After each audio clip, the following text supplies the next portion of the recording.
With the moves the Magic made this offseason, I think they're ready to make some noise. Welcome in or welcome back. Yes, I believe that maybe with the exception of the Atlanta Hawks, the Magic, especially in the East, had the most impressive offseason to me. I think it's really easy to forget or maybe even gloss over the idea of the Orlando Magic being very good because they are in a smaller market and they don't have a superstar caliber player on their team that's widely known, like a LeBron, like a KD, like a Steph. But the Magic were pretty good last year, and they were dealing with a ton of injury problems. It was so very rare to get Paolo Banchero, Franz Wagner, and Jalen Suggs to all play in the same game, but when they did, it was very scary in Orlando. I already think that this team was pretty good defensively last year. I think they addressed some of their offensive concerns, and I also think that Paolo and Franz are expected to make a huge leap this year. Now, before we get too ahead of ourselves, we have to talk about the draft because I think they did something really unique and could help them deep into the season. With the 25th pick in the draft, they picked up Jace Richardson out of Michigan State, and with 32, they picked up Noah Penda out of France. Now, to touch on it briefly, I'm not sure how much playing time Noah Penda could possibly get this season. They kind of have this log jam at the forward spot,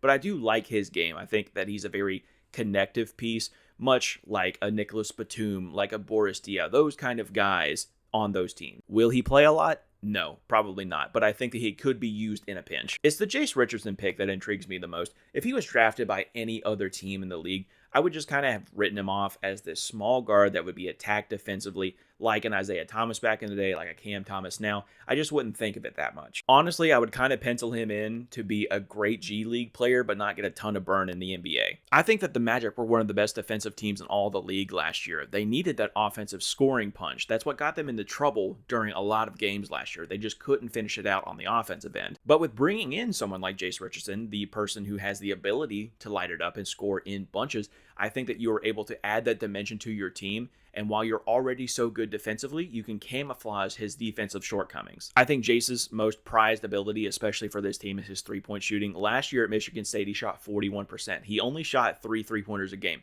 But with how important that role is in the NBA, I'd have to expect that those numbers jump up to like 7 or 8 attempts a game if he gets enough burn. Now, if this was the only move that they made to address their lack of three-point shooting last year, I would be a little concerned. But with an addition that we're going to get to later, I really like this move. I'm not sure that he'll get a ton of minutes, but I think that he will be very effective in his minutes. Next, we got to talk about their re-signings, and the one that really is a no-brainer is Paolo Banchero. And I'm not shocked one little bit that the Magic locked him up last year. I think people, again, because of the small market and the fact that they were never on national TV games, did not know or were unaware of how good Paolo Banchero is. Now, he only played 46 games last year because of injury, but he averaged 27, 6, and 5 a game. That is almost unheard of from a third-year player. Again, he gets overlooked a lot because he's in a smaller market, but I think that Paolo Banchero is destined to be very good in this league for a very long time. I think the additions that the Orlando Magic made this year were pretty solid as well. They were putrid last year in three-point shooting, and they went and addressed that issue. They went out and got one of the best three-point shooters in the league in Desmond Bane, and while they did give up a ton of draft capital, I think we all have to remind ourselves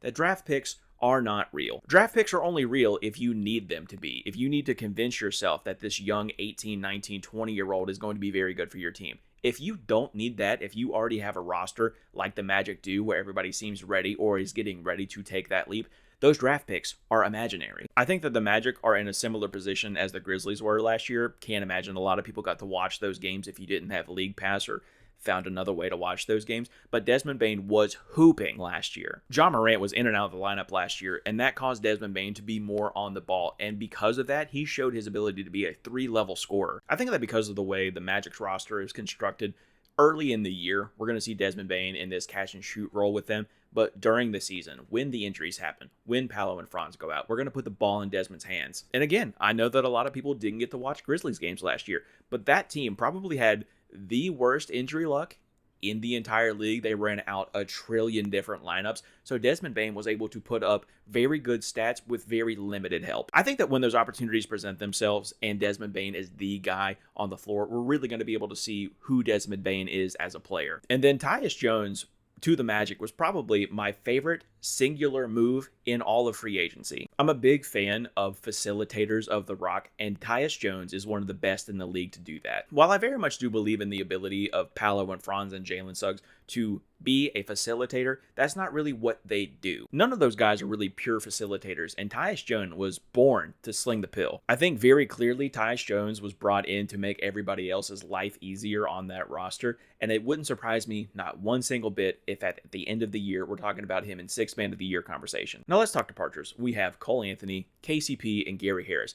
And I think that I can speak for all Orlando Magic fans when I say that they are not going to miss Gary Harris or especially this version of KCP. Now, the one guy potentially they could miss is Cole Anthony. He definitely had his flaws, but I did like his game a lot. I'm interested to see what he'll do for the Bucks this year, but last year for Orlando, a lot of times when they were stagnant, when they went on a 3 or 4 minute scoreless period, they called on Cole Anthony's name, and he at very least tried to answer the call. His averages certainly won't say that. He averaged like 9 points a game last year, but being able to be called on and answer is super important, and I think that potentially that portion of his game will be missed, but his lack of defensive details and his liabilities on that side of the ball will certainly not be missed. I'm not sure that there's really anyone on the roster right now that could replace that specific skill set at being able to go and get a bucket when needed, but I do think that Anthony Black will benefit the most from Cole Anthony's absence. I may be a little too high or a little too bullish on the Magic right now, but I really expect them to do big things this year. With the Celtics and the Pacers both being injured, the East is wide open this year. The only real competition that I see for the Magic this year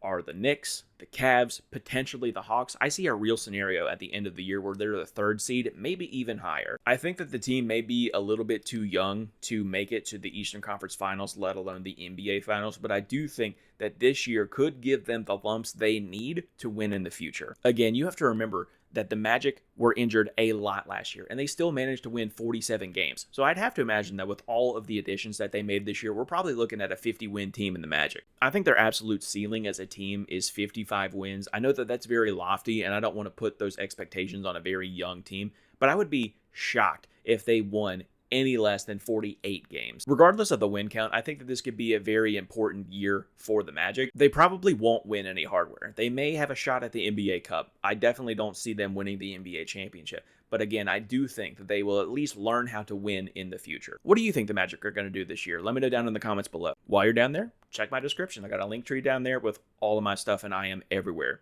Twitter, Blue Sky, Instagram, TikTok. I'd love to have you. I also have a Discord link that I would love for you to be a part of. Be on the lookout for your favorite team in this series. Be kind, tell somebody you love them, and I'll see you in the next one. Barely scraping by,